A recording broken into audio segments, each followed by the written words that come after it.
Okay, let's unpack this.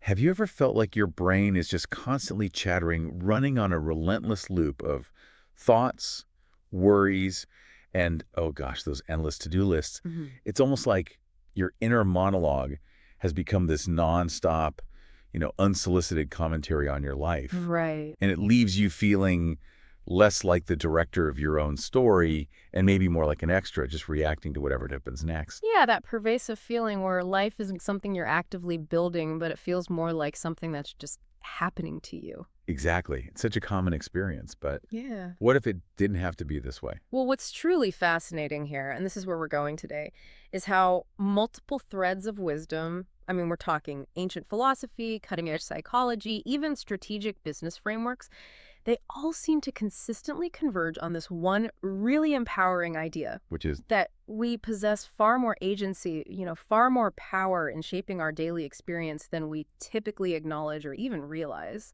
So this deep dive, it's precisely about understanding and really harnessing that agency. It's about shifting from that state of just unconscious reaction to one of deliberate conscious creation in our lives. building an amazing life by design, not just by default. I like that. Exactly, by intentional design. And to guide us on this really crucial journey, we've pulled together an incredibly rich and honestly quite diverse stack of sources today. Yeah, it's a great mix. We're pulling insights from like the thoughtful reflections of figures like Ernest Wood, the strategic mind of Simon Sinek, Seth Godin's in there too, his business wisdom applied to life. right, and exploring observations from sports psychologists like Dr. Jim Loehr, and even tapping into these wonderfully simple, almost child-friendly analogies to help visualize some pretty complex stuff. Which can be surprisingly powerful. Totally. Yeah. So our mission, as always, is to really extract the most potent nuggets of knowledge that illuminate how you, listening right now,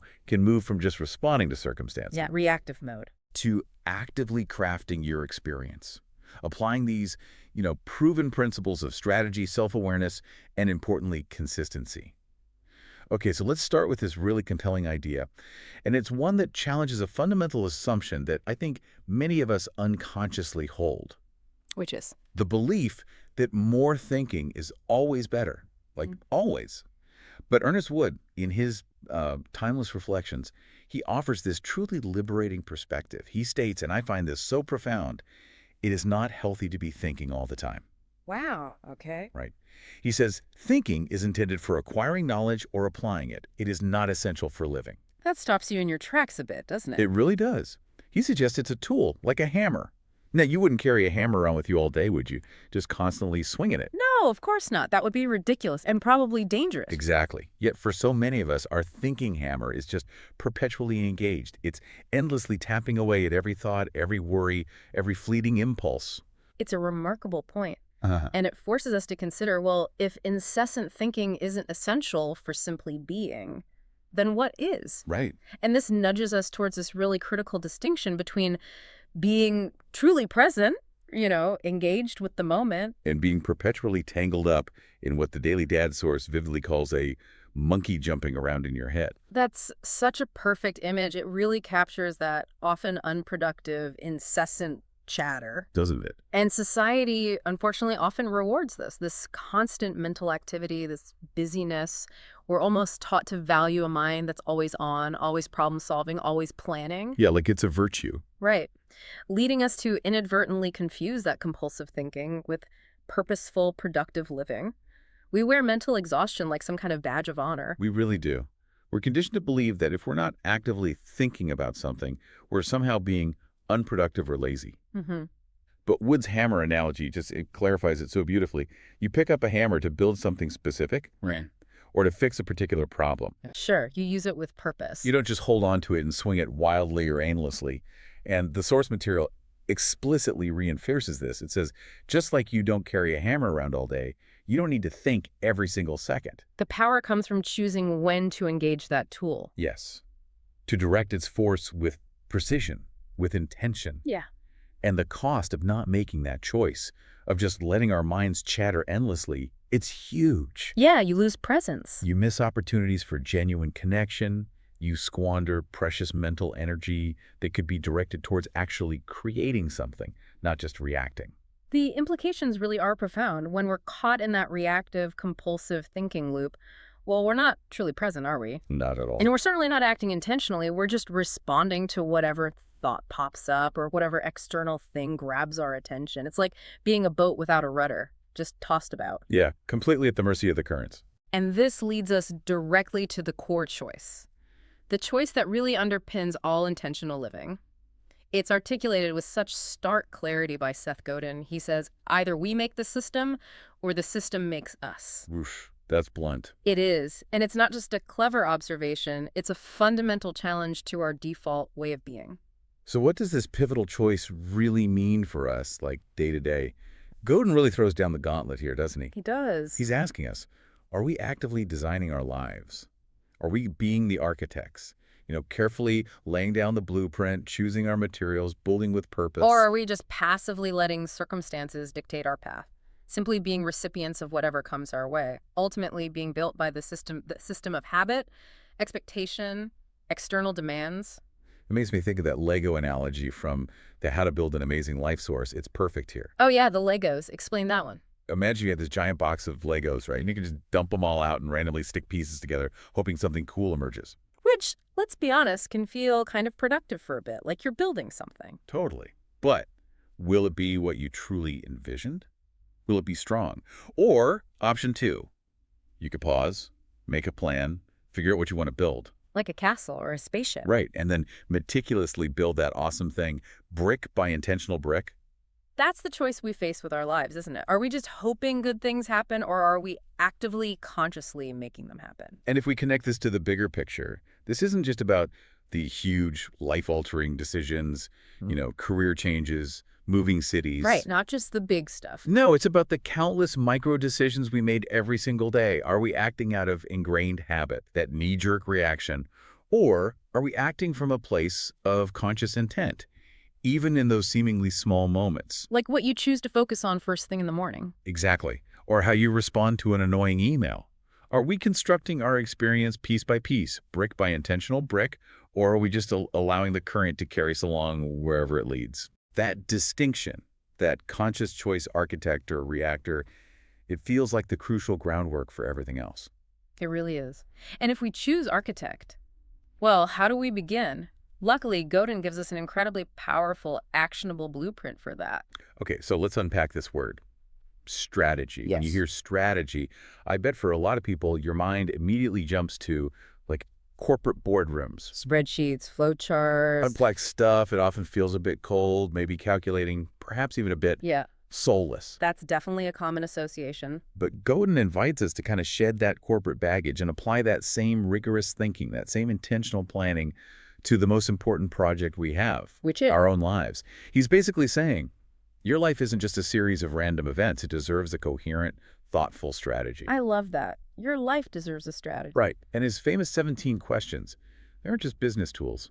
Our sources suggest they're a profound blueprint for conscious living. So strategy in this sense, this personal sense, it's about deliberately connecting your highest aspirations, your goals, to your deepest insights about yourself and the world, amplifying them with your available resources, and ultimately allowing you to make a meaningful difference. It's about preparing for a clear, stepwise path from here to there, wherever your there might be, not just drifting.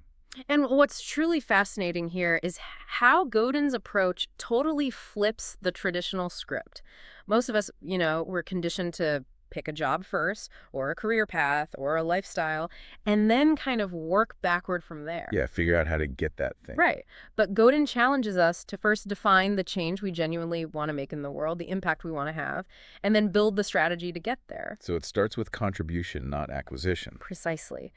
It's not just about finding a job. It's about aligning our daily actions, our choices, with our deepest desires and our sense of purpose. And when you do that, Well, the source says the jobs we do become more fulfilling and easier to accomplish. Why? Because they're embedded within this much larger self-designed purpose. that makes sense. It gives it meaning. It does. And this strategic approach, it also provides this incredible shield. It kind of insulates us from the arrogance of assuming the world will just bend to our whims. Which it rarely does. Right. And instead, it forces us to dance with the systems already in play, to adapt and navigate rather than just react or demand. Okay, let's dive into a few of these 17 questions Yeah. because they are incredibly powerful when you apply them personally. First one, who are we here to serve? Hmm. Simple but deep. Right. It immediately forces you to think beyond yourself, beyond just what you want to get or achieve. It pivots your focus to contribution. Exactly. What impact you want to have on others, your family, Yeah. your community, a larger cause. The kid-friendly version in one source puts it so well. Who do I want to help? Maybe your little sister, your friends, or animals. It highlights that true purpose often lies in that contribution, which then leads to a deeper sense of meaning, of fulfillment that goes way beyond just personal gain. It changes the whole game. It really does. It shifts the center of gravity from getting to giving. It forces you to ask, what legacy am I building? Not just for me, but for others. And when you articulate who you're here to serve, your actions just naturally start to align more with that outward focus. It enriches your inner life, too. Building on that, another crucial question. What is the change we seek to make? Okay. Again, sounds simple, but It's not about some vague aspiration like I want to be happy. yeah. It's about defining a concrete, maybe even measurable impact. What problem are you genuinely passionate about solving? What difference do you want to create? Yes, however small or grand. For a kid, it might be, what do I want to change? Maybe make people laugh or keep the planet clean. For us, it could be innovating in our field, fostering a specific community, changing family dynamics. It grounds your efforts in a tangible goal. It gives direction to your energy. It's the there in that here to there journey. Absolutely. It moves us away from just abstract desires towards this clear, actionable articulation of impact. Without defining the change you seek, you're basically just drifting. Aimless. With it, you have a compass. And this clarity isn't just about external impact. It profoundly clarifies your internal purpose. It makes those everyday choices much easier to navigate because you can ask, does this move me towards that change or away from it? Now, here's one that feels really empowering. What are our resources? Ah, the inventory check. Exactly. It's about taking this brutally honest, comprehensive inventory of what you already have at your disposal. Mm-hmm. And it's not just, your skills or your bank account. No, it's much broader. It includes your inherent strengths, your unique talents, your Hmm. network, your connections, your time, your energy levels, your knowledge, your past experiences, even your past failures. Those can be invaluable learning resources. The kid-friendly version asks, what are you good at? Drawing, being kind, making people feel better. Yeah. For us, it's about truly understanding your capabilities, not just wishing for new ones, seeing the raw materials already in your Lego box, recognizing their value, and figuring out how to best leverage them. What hidden assets might you be overlooking? This question is just critical for grounding any strategy in reality. It forces you to move beyond wishful thinking into the practical. What do I actually have to work with? Right. Without that clear understanding, your strategy is just, what's a pipe dream? But with this inventory, you can start building a realistic, stepwise path. It fosters this incredible self-awareness and self-reliance. Work with what you have. Don't wait for perfect conditions. Be resourceful. Okay, and maybe one of the most counterintuitive but essential questions God poses. What will I do if it doesn't work out? Ooh, the tough one. The one we like to avoid. Totally, myself included. We naturally cling to optimism, right? Put on those rose-tinted glasses, hope for the best. We worry that even thinking about failure might somehow invite it. Like it's bad luck or something. Yeah. But Godin argues that facing this question head-on is a crucial part of building a truly robust, resilient strategy. It's about proactive risk assessment, understanding potential pitfalls, having a backup plan. The kids' version is just always have a backup plan. Simple but wise. Exactly. And this isn't about being pessimistic, it's deep realism. Mhm. And that realism actually leads to greater confidence. Yeah. Because you know you can adapt if things go sideways. It insulates you from that paralyzing fear when things inevitably, occasionally, do go wrong. And connecting this to the bigger picture, preparing for setbacks isn't weakness, it's strategic foresight.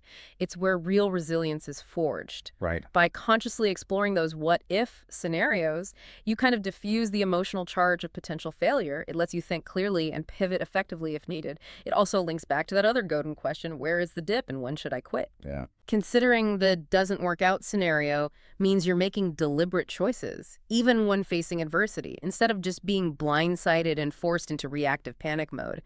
It shifts you from hopeful denial to prepared agility. Okay, last one for now, and it's a huge one for our modern lives. How much is enough? Profound. This directly challenges those societal norms of just, endless accumulation, constant striving, the relentless pursuit of more. The hamster wheel. Totally. When do you know you've made it? When have you achieved what you set out to do? In a culture that constantly screams, we need a bigger house, a faster car, more achievements, this question forces us to define personal sufficiency. What does enough look like for you? Yes, in terms of wealth, influence, success, even leisure time. It's a powerful inquiry into contentment and purpose that gets you off that treadmill. These questions, when you really engage with them, they're designed to make someone who just wants to be, say, a milkman or a movie star, deeply impatient with merely seeking a job title. Impatient in a good way. In a really good way. They push you beyond those superficial desires to find a profound strategy that truly prepares you for that stepwise path of a life by design. They insulate you from arrogance. Right, the arrogance of assuming the world will just bend to your whims.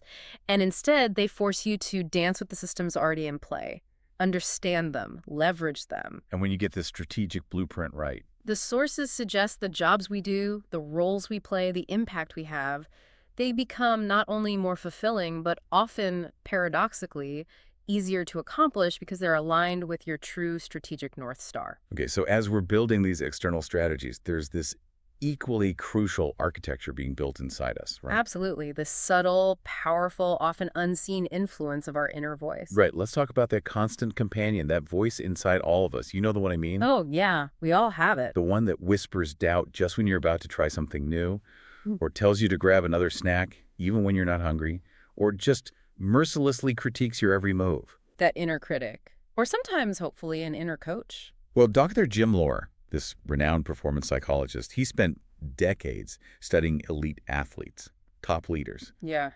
He discovered something truly pivotal about this. What did he find?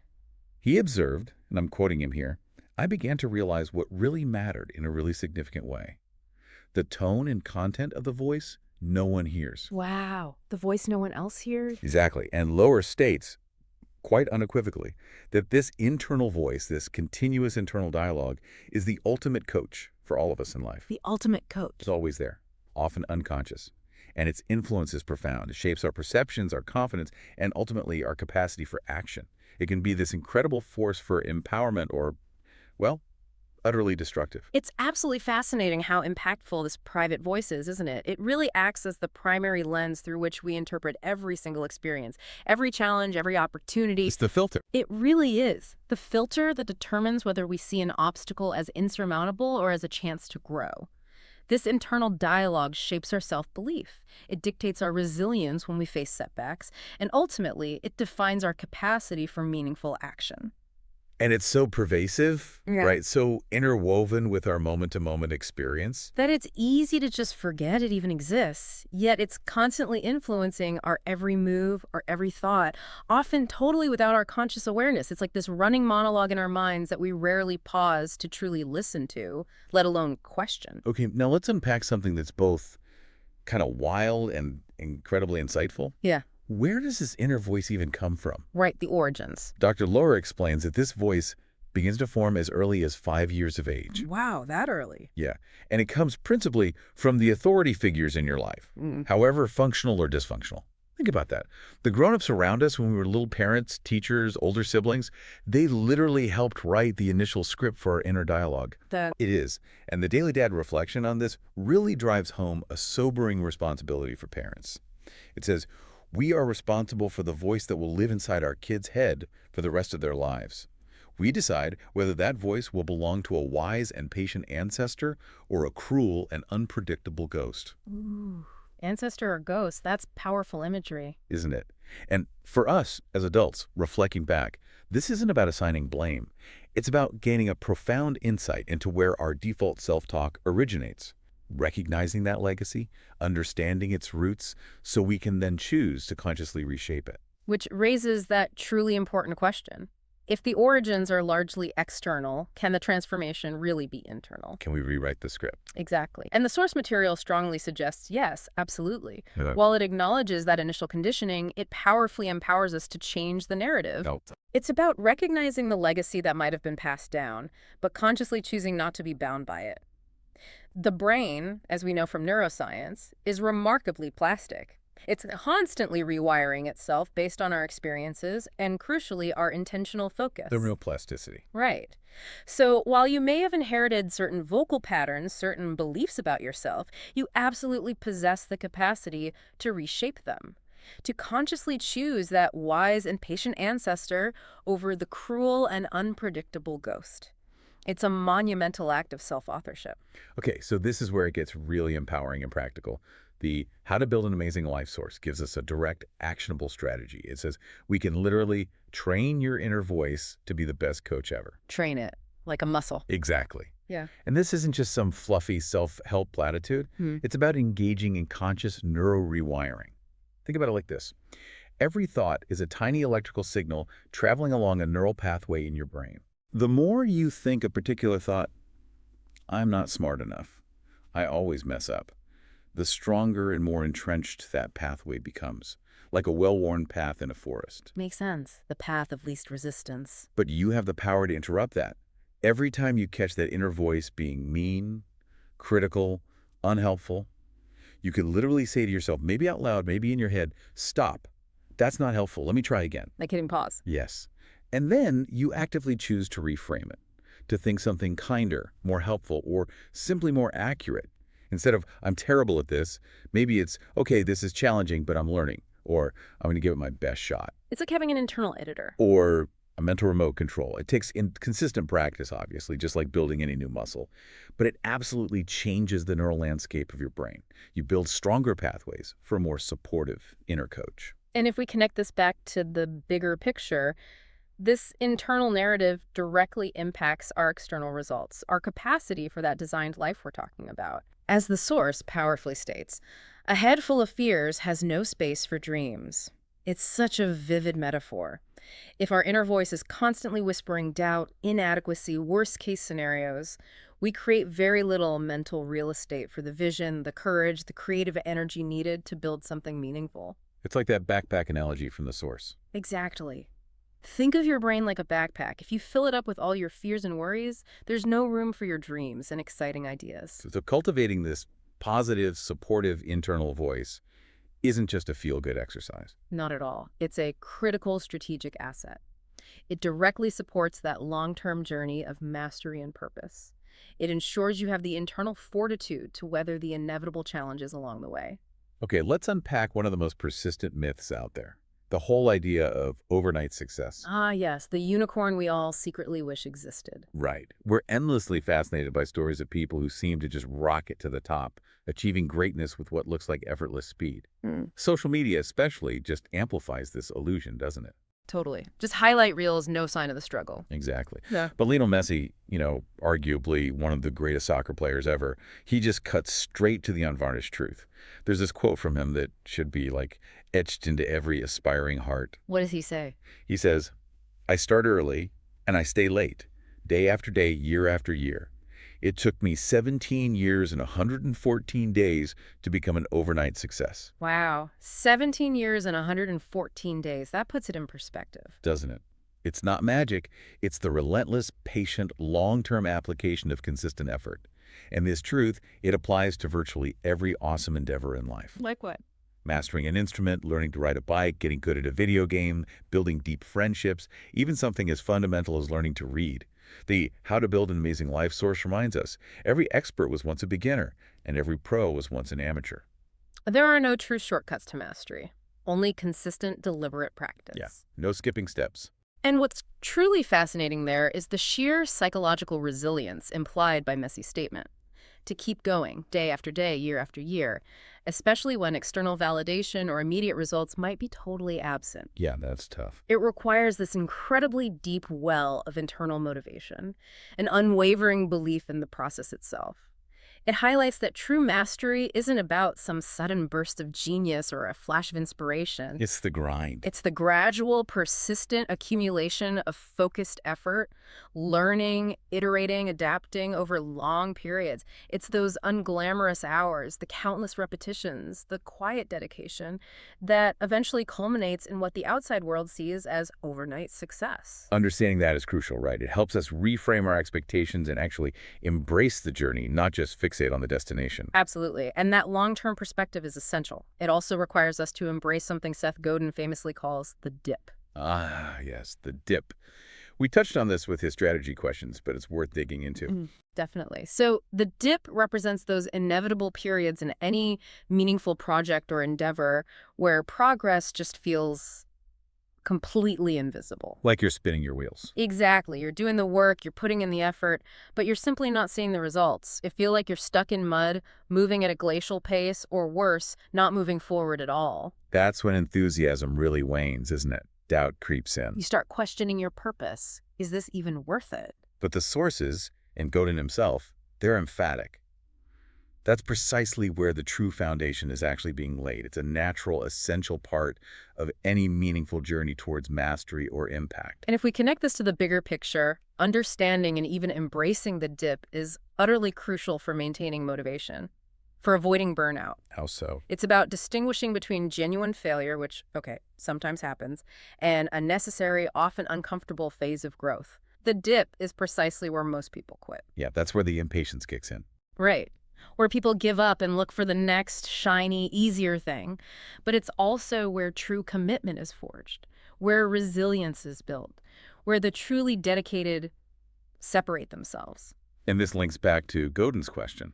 Where is the dip and when should I quit? Exactly.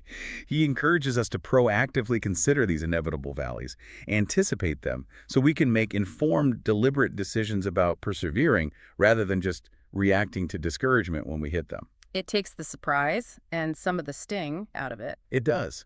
And this long-term perspective also profoundly influences how we interact with others and pursue our larger goals. Simon Sinek talks about this beautifully. All right, Mr. Start with why. He articulates it like this.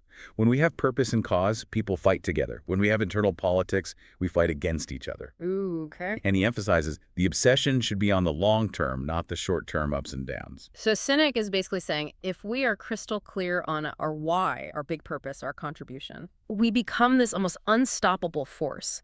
A shared, enduring purpose fosters unity, collaboration, collective resilience. It transcends individual egos or petty squabbles. But if we're caught up in the daily drama, the short-term metrics, freaking out about the competition, Then we just react, constantly shifting direction based on external stimuli, fostering internal division, ultimately sabotaging our long-term potential. it's about focusing on the war, not just every little battle. Precisely. What's fascinating here is the profound wisdom in focusing on the long term. It grounds us in something much larger than immediate gratification or fleeting trends or fear of what others are doing. It provides a framework to weather the storms, the setbacks, the dips. Exactly. It's this steadfast long-term view that enables us to stay the course and truly embody that idea of conscious creation. And this long-term mindset, this focus on purpose, Yeah, it must influence the kind of energy we put out to the world too. absolutely. Which leads us nicely into our next section. Okay, let's unpack a truth that feels both incredibly simple and profoundly deep, and it echoes across almost all our sources today. Which is? The idea that we get back what we put out. Now, this isn't like some mystical woo-woo thing. And not necessarily karma in the strict sense, maybe. Right. It's more just an observation of how the world, especially the world of human interaction and energetic exchange, actually works. Life operates as this continuous energetic ecosystem. Okay, explain that. Think about it simply. If you offer a genuine smile, what usually happens? People almost always smile back. It's almost automatic. Exactly. If you approach a task with enthusiasm, that energy can be infectious. Right. It lifts others up. Sure. And the opposite is true, too, if you're constantly complaining or bringing a negative attitude. Yeah, well, you know how that goes. It often creates distance, friction, people kind of back away. The How to Build an Amazing Life source uses this brilliant analogy. It's like the world is a giant mirror. A giant mirror. Okay. If you are kind, people are kind to you. If you share your toys or your knowledge or your resources, friends want to play with you. If you help others, others are more likely to help you. And conversely. If you complain all the time, people probably don't want to hang out much. We literally have this superpower to influence our own experience by consciously choosing the energy we emit. What's truly fascinating there is how this mirror analogy highlights the immense agency we have. It's not about manipulating outcomes or playing mind games. That was more fundamental. It's about understanding this basic principle of interaction, the quality of presence, the intention, the energy we bring. it doesn't just vanish, it circulates back to us Yeah. in subtle ways and sometimes in really obvious ways. Your tone of voice, your body language. Your underlying intentions, all of it contributes to the energetic vibration you send out. And just like a mirror, the world tends to reflect that back. Understanding that empowers us to take responsibility for our internal state, right? Recognizing it directly influences our external reality and the quality of our relationships. Exactly. Which brings us to communication. Yeah. So what does this mean for how we communicate? Dorothy Sarnoff, this renowned public speaking coach, she offered a piece of wisdom that goes way beyond just being on a stage. What did she say? Make sure you have finished speaking before your audience is finished listening. Okay, unpack that. Finish speaking before they finish listening. It sounds simple, but it points to this fundamental truth about respect, connection, and the energy exchange in all our interactions. It's not just what you say, but how you say it, and crucially, when to stop talking. Brevity is clarity sometimes. Or just respect for attention. In a world filled with endless noise, constant demands for our focus, valuing the other person's time and their attention span is paramount. It's about being present enough to notice when you've made your point. Yes, and allowing space. Space for others to absorb, to respond, or sometimes just to exist in silence for a moment. This fosters genuine connection because it shows respect for attention as this precious resource. It makes your words, when you do speak, land with greater impact. And if we connect that to the bigger picture, Sarnoff's wisdom really underscores the importance of intentional communication, both giving and receiving. Right. It's about valuing the other person's attention as much as our own desire to express ourselves. Think of the energy you save and the energy you allow others to retain when you communicate with that kind of precision and respect. It cultivates stronger relationships, reduces misunderstandings. And generally just elevates the quality of our shared human experience. It's a subtle but really powerful way to manage the energy you circulate. Okay, now here's where it gets really interesting. Because there's this simple, universal superpower you always have with you, no matter where you are, no matter what's happening. What is it? Your breath. Ah, the breath. Simple but profound. The source tells us your breath lifts you with energy, anywhere and anytime you need it. It's not just for, staying alive, though obviously that's key. Pretty important function, yeah. But it's also this profoundly powerful, incredibly accessible tool for choice, Yeah. for conscious living, for self-regulation. Think about it. When you feel scared or angry or overwhelmed or worried, what happens to your breathing? Usually gets shallow, rapid, kind of tight in the chest. Exactly. But you can intentionally change that. There's something almost magical about consciously taking a slow, deep breath. Let's try it right now, just quickly. Breathe in slowly through your nose. Feel your belly expand. Maybe count to 4 in your head. Hold it gently for just a second. Then breathe out slowly through your mouth, pushing all the air out. Maybe count to 6. Simulates breath. Okay. Do it again if you like. Just 1 or 2 intentional breaths like that can literally shift your entire physiological and psychological state. It activates the parasympathetic nervous system, right? The Yeah. rest and digest system. Exactly. Reduces cortisol, creates that crucial pause between stimulus and reaction. It's your ultimate internal remote control. Which raises an incredibly important question for our modern just go, go, go world. In that constant swirl of external demands, notifications, information overload, how often do we actually remember to use this simple, accessible, always available tool? Hardly ever, probably. It's such a powerful reminder that true control isn't always about trying to manipulate external forces or dictate circumstances. Often, it's about regulating our internal state and consciously choosing our response. Conscious breathing gives us that practical pathway to self-regulation. Hitting the internal pause button before reacting impulsively. Accessing inner calm, even in chaos. It's foundational to maintaining that architect mindset we talked about earlier. So what does all this mean for the inner landscape of our mind? It brings us right back to that powerful backpack analogy. Right, the backpack full of what? Well, the source states it so directly. A head full of fears has no space for dreams. Oof, that's blunt again. It is. But it feels true, doesn't it? It's almost like a zero-sum game inside your own head. You literally cannot effectively hold both paralyzing fear and exciting dreams, constant worry and bold possibilities in the same mental space at the exact same time. What you focus on grows. Yeah, exactly. What we consciously choose to feed mentally determines what thrives, what grows, and ultimately what manifests in our lives. If you consistently fill your brain backpack with all your fears, anxieties, limiting beliefs, past mistakes, There simply isn't any room left for your boldest dreams, your most exciting ideas, your creative impulses. And what's fascinating here is the direct and actually quite compassionate call to action that comes with this observation.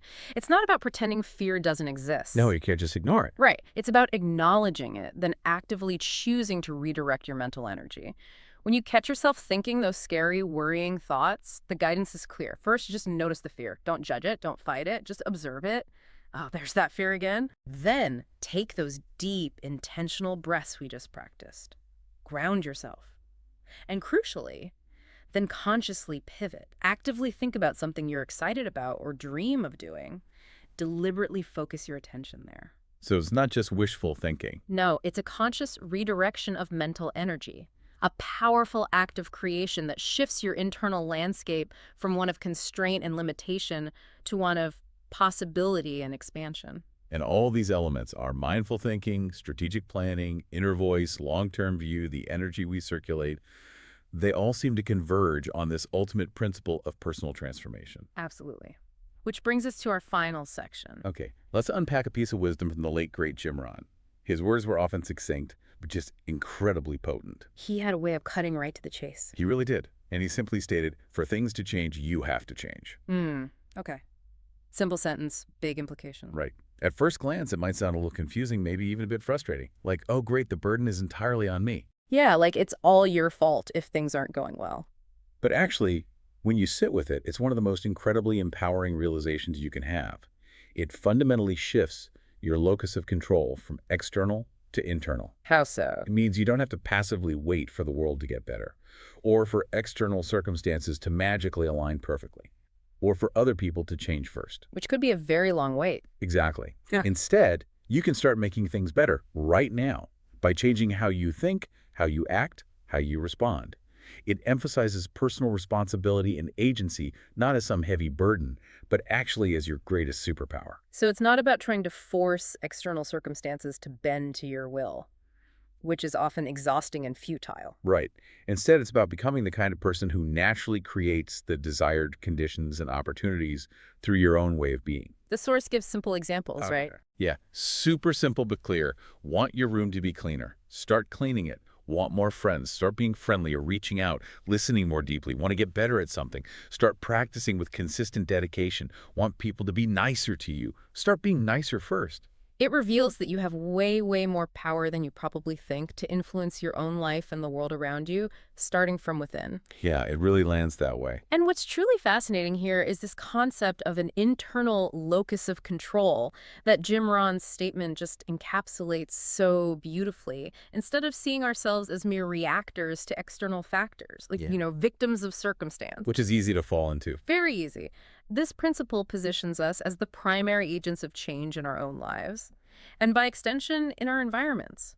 It's the core belief that our actions, our choices, our attitudes largely determine our outcomes. It transforms us from passive subjects into active architects. Exactly. Architects of our destiny, not just bystanders. It's where that profound understanding that you have way more power than you think truly comes into play. It grounds this entire journey of conscious creation and personal growth, self-mastery, and unwavering responsibility. It's the ultimate empowering shift. Okay, so what does this all mean when we bring all these interconnected insights together? What really emerges from this whole deep dive? Well, it feels like a powerful integrated framework for living, a way to move decisively from that unconscious reaction mode. Which feels like the default for so many of us. To deliberate conscious creation. It's about recognizing that every single day presents this series of choices, these moments where you can decide. Decide what? Will I think purposefully today, or will I just let my mind fall into those compulsive, anxious loops? Will I actively build systems and strategies for my life, or will I just get built by the systems around me? Will I cultivate an inner voice that's a wise, supportive coach?